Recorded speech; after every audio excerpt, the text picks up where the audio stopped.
do Senhor Jesus. Um bom dia a todos. Veremos hoje o capítulo de número 2 do Evangelho de Lucas. Abra aí a sua Bíblia, no capítulo de número 2 do Evangelho de Lucas. Abre a sua Bíblia de Estudo de Genebra. Anjos anunciam o nascimento de Jesus. Estamos vendo o Evangelho de Lucas, que é o terceiro livro do Novo Testamento. Embora nós preguemos que a autoria deste Evangelho é de Lucas, que também escreveu Atos dos Apóstolos, salientamos que todos os 4 evangelhos foram escritos de modo anônimo. Lucas era médico e provavelmente de Antioquia. Ele escreveu esse livro com o propósito de fazer um relato fiel e organizado, visando estabelecer os fatos a respeito do ministério de Jesus e sua importância para a história da salvação, além de fornecer parâmetros para a igreja em sua pregação de arrependimento e perdão em nome de Jesus para todas as nações. Eu ssou o pastor Daniel Deusdete, da Igreja Os Semeadores. Estamos aqui juntos a partir de agora. Inscreva-se no nosso canal, aproveite esse momento e clica aí no sininho para você fazer o acompanhamento.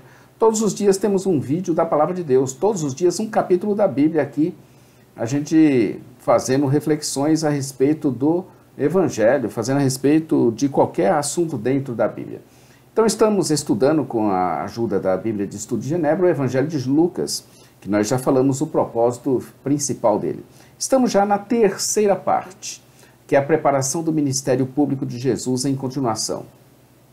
Como já dissemos, veremos até o capítulo 4, no verso 13, que Lucas registrou acontecimentos importantes antes do início do ministério público de Jesus.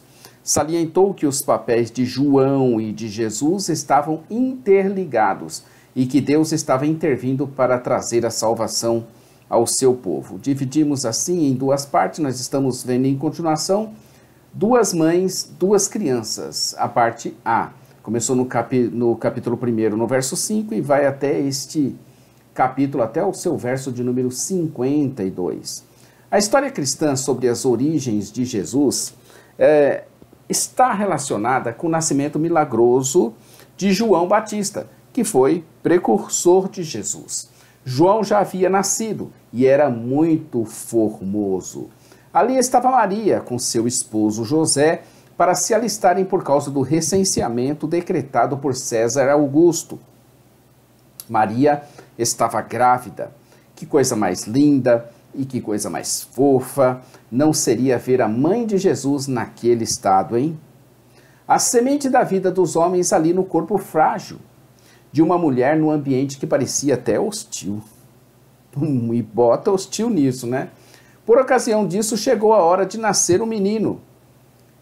E este veio ao mundo numa estrebaria. Por quê?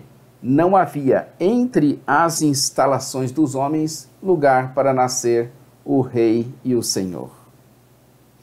Seu nascimento é uma lição para nós, que queremos viver e estar em berço de ouro, ou achando que Deus nos deve algo porque está preso à sua palavra. Seu nascimento foi anunciado pelos anjos. O seu foi? Quais dos homens estaria a fazer isso?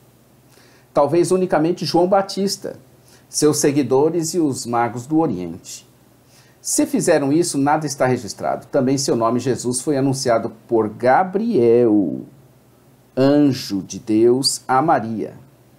Quando lemos e meditamos nas Escrituras, os céus, Deus, o Espírito Santo, o Pai, o Filho, os anjos, os demônios, se tornam tão reais na narrativa que a presença do sobrenatural parece-nos palpável. Por que hoje nos tornamos tão racionais e menos crédulos? O dia do Natal é o dia em que se comemora o nascimento de Cristo Jesus.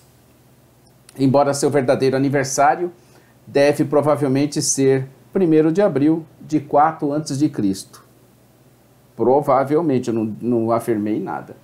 Entre 4 e 8 a.C. Também o dia 1º de abril é uma data incerta. Eu estou apenas falando, especulando aqui.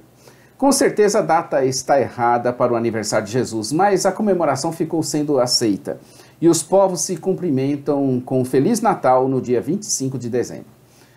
E dependendo de onde, tem outras áreas que não, né? Vejamos em maiores detalhes como foi registrado esse capítulo por Lucas. Conforme nós estamos vendo na Bíblia de Estudo de Genebra, que nós recomendamos que você adquira na Semeadores, www.semeadores.com.br. Não se tem informações adicionais sobre o imperador mundial, sobre o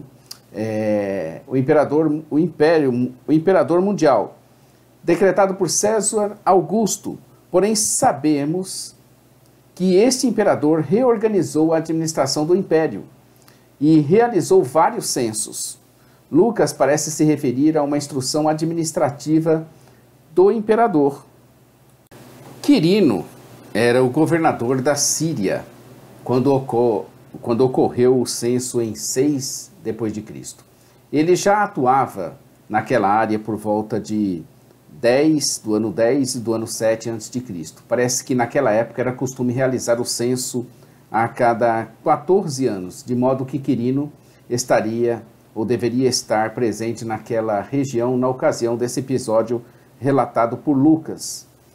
E por causa disso, todos iam se alistar.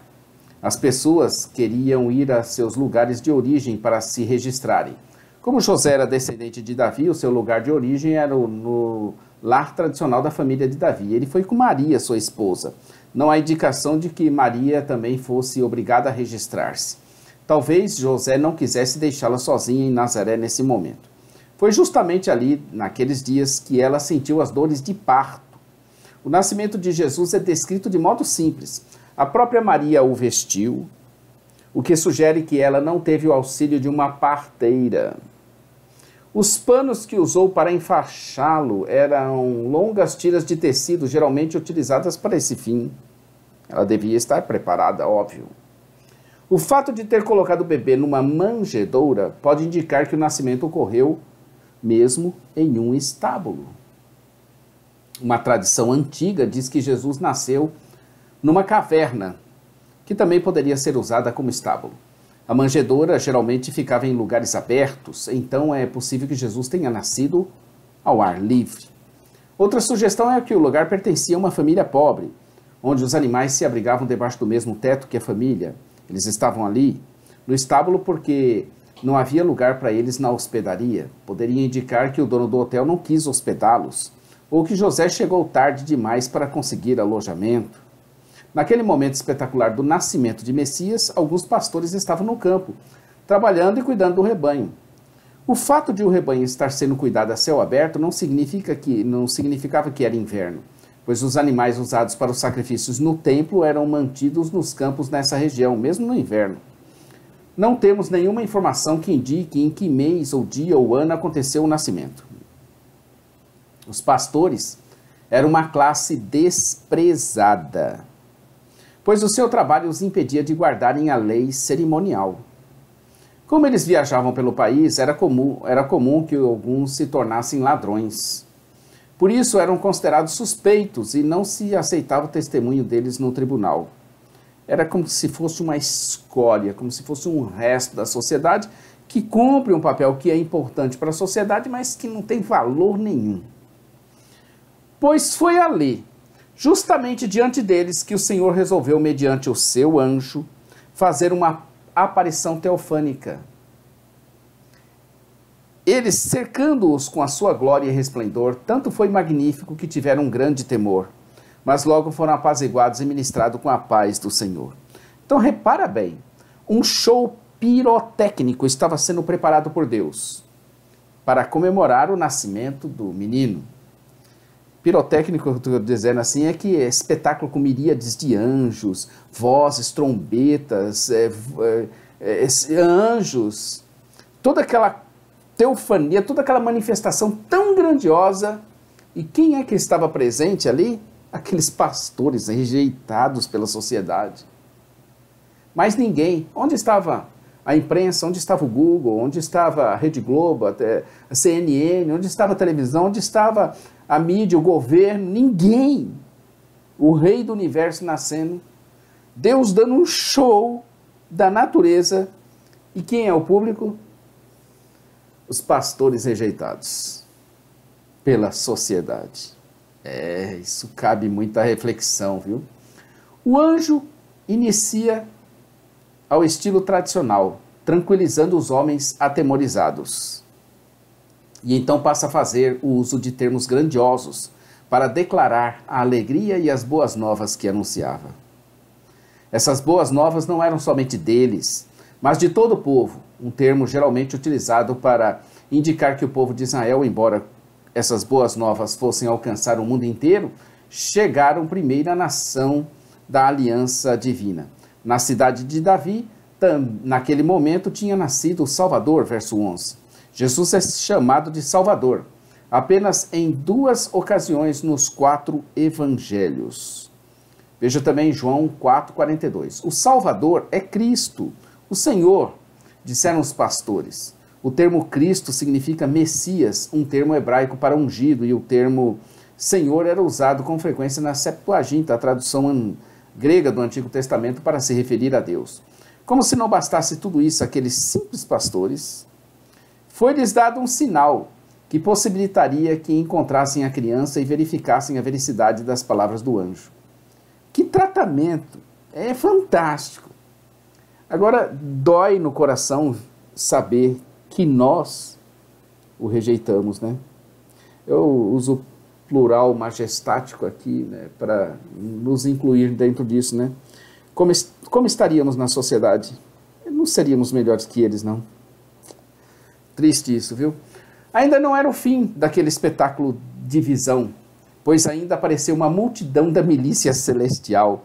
Milícia é um termo militar para designar um exército. O exército angelical anunciou paz, porém a paz só é alcançada depois que o inimigo é derrotado. O anúncio de paz que os anjos trouxeram pressupõe que essa paz se refere principalmente ao término da hostilidade entre Deus e os homens. Profundo, né? Todavia, a restauração do reino sob o comando de Jesus também inclui paz interior e paz uns com os outros. É paz para todo lado. É paz com Deus, é paz interior, é paz uns com os outros. Isso dá um belo sermão. Reparem, no entanto, que a paz do Messias não é para todos, mas somente para aqueles a quem Deus escolheu, ou seja, seu povo. A Bíblia confirma isso dizendo que para o ímpio não há paz. Ou não há descanso. Isaías 57, 21, Hebreus 4, 9. Dos versos de 15 a 20, veremos as reações deles diante de tudo isso. Os pastores foram procurar a criança e a encontraram conforme dissera o anjo. Depois retornaram louvando ao Senhor. Lucas menciona com frequência louvores a Deus, com o objetivo de inspirar os seus leitores a apreciarem esses acontecimentos extraordinários. É para refletirmos o fato que diante de todos os homens, doutores, líderes, estudiosos, filósofos, religiosos, estudados ou não, ricos ou não, poderosos ou não, Deus escolheu simples pastores que no momento da sua aparição teofânica, com uma miríade de anjos, estavam trabalhando, cuidando de seus rebanhos. Deus nunca chama desocupado para a sua obra. Também não foi uma simples aparição, mas algo forte e tremendo. Causa tristeza mesmo. Desde aquele dia já havia se passado 8 dias, e conforme a lei, Jesus foi circuncidado, como prescrevia a lei. A necessidade de purificação surgiu do fato de que a mãe era considerada cerimonialmente impura por 7 dias após o parto de um menino. Durante outros 33 dias, ela deveria ficar distante das coisas sagradas. Esses períodos de tempo seriam dobrados caso nascesse uma menina. Está lá em Levíticos 12, de 1 a 5. Após esse tempo, ela deveria oferecer o sacrifício de uma ovelha e um pombo ou uma rola. Se fosse pobre, deveria oferecer 2 pombos ou 2 rolas. A oferta de Maria foi a de uma mulher pobre. Somente o primeiro filho, homem de cada mulher, era apresentado ao Senhor. Havia ali um homem chamado Simeão, já idoso, mas justo e temente a Deus, que esperava a consolação de Israel. Pelo Espírito Santo havia para ele uma promessa de que ele não morreria sem primeiro ver o Messias. As promessas que Deus tem na sua vida vão se cumprir. Confia. Essa consolação de Israel é uma expressão que se refere ao consolo que o Messias traria. Guiado pelo Espírito, Simeão entrou no templo nesse momento, tomou Jesus nos braços e cantou uma canção. Isaías 52, de 8 a 10. Ele já poderia ir em paz dessa vida, porque ele tinha visto e tocado na salvação do seu povo. Jesus personificava a salvação de Deus para o seu povo. Também ele seria a salvação preparada perante a face de todos os povos. Verso 31. Esse termo no plural refere-se às nações gentias e a Israel. Simeão compreendeu que nos últimos dias da história, a salvação alcançaria os confins da terra. Lucas, que provavelmente era um gentil, se apegou com firmeza a essa veracidade, a essa verdade. Lucas já havia registrado anteriormente a concepção virginal de Jesus. Logo, essa referência do verso 33 é a posição de José como pai, para efeitos legais. Simeão ainda os abençoou e disse a Maria, sua mãe, que Jesus seria posto para queda ou ruína e elevação ou levantamento de muitos. Se ruína e levantamento se referem ao grupo, então as pessoas desse grupo devem se humilhar e se arrepender antes de serem levantadas para a salvação. Caso se refira a dois grupos, então haverá aqueles que rejeitarão a Jesus e, consequentemente, cairão eternamente. E haverá aqueles que o aceitarão e serão levantados para estarem com Deus. A imagem da espada, verso 35, prediz que todos esses acontecimentos teriam um custo para Maria, pois ela veria o seu filho ser rejeitado e crucificado. Ali também estava uma profetisa chamada Ana. Era raro encontrar profetas em Israel nesses dias, mas a idosa Ana era uma profetisa. Lucas não especifica pelo que ela deu graças, porém o seu louvor parecia estar ligado com a redenção que a criança traria para Israel. De modo consistente, Lucas observou com atenção o papel que as mulheres desempenhavam na história que ele estava contando. Todos os homens judeus deveriam celebrar a Páscoa em Jerusalém. Quem foram os primeiros evangelistas? O próprio Senhor, que enviou seus anjos para anunciarem eventos importantes do nascimento do Messias. Depois, os pastores de Israel, que estavam por ali apacentando. Depois, Simeão, um ancião, e Ana, uma profetisa. Esses foram os primeiros evangelistas. Quando seus pais cumpriram tudo o que tinha de cumprir, voltaram para a Galileia, para a sua cidade de Nazaré, onde a criança crescia e se fortalecia no Senhor. 12 anos já havia se passado. É possível que Jesus tivesse ido a Jerusalém com seus pais todos os anos. Na tradição judaica, era comum o menino ser levado à festa uma ou duas vezes antes de completar 13 anos de idade. Aos 13, o garoto se tornaria um filho da aliança e passaria a ser considerado um adulto. Lucas não relata o motivo que levou Jesus a ficar para trás ou como José e Maria o deixaram. Porém, viajando numa caravana, era fácil perder um menino. Caso estivessem observa o costume da época, as mulheres e as crianças pequenas iam à frente e os homens seguiam atrás. Cada um dos pais deve ter pensado que Jesus estava com o outro. O fato é que 3 dias já haviam se passado e somente foi achado no templo, assentado no meio dos doutores, os ouvindo e os interrogando. O pátio do templo era comumente usado para o ensino. Jesus ouviu e fez perguntas, o que demonstrara uma determinação para aprender. Na educação judaica havia uma ênfase na discussão de problemas, o que talvez esteja por trás da referência ao seu entendimento e respostas. Contudo, José e Maria não compreenderam, como demonstra o tom de repreensão nas palavras de Maria. Jesus se justifica, dizendo que estava na casa de seu pai, ou seja, no templo de Herodes. Herodes o Grande reconstruiu o templo de Zorobabel, iniciou os trabalhos em 20 a.C. e finalizou as obras em 64 d.C. Era um dos edifícios mais importantes do mundo antigo. Foi totalmente destruído pelos exércitos romanos em 70 d.C. Quem finalizou as obras não foi ele morreu bem antes. O Herodes o Grande, provavelmente no ano 4 depois de Cristo ou antes de Cristo. Já aos 12 anos de Jesus, estava consciente do relacionamento especial que tinha com o Pai Celestial. Nem José nem Maria compreenderam bem o que ele disse sobre o seu pai. Mas Jesus estava consciente do seu relacionamento. Apesar da compreensão de seu relacionamento com o Pai Celestial, Jesus era um filho respeitoso e obediente a seus pais terrenos. Sua mãe, porém, guardava todas as coisas no seu coração. Essa menção de Lucas a respeito das coisas que Maria não esqueceu pode indicar que ela, ou alguém muito próximo a ela, tenha dado a Lucas essa informação.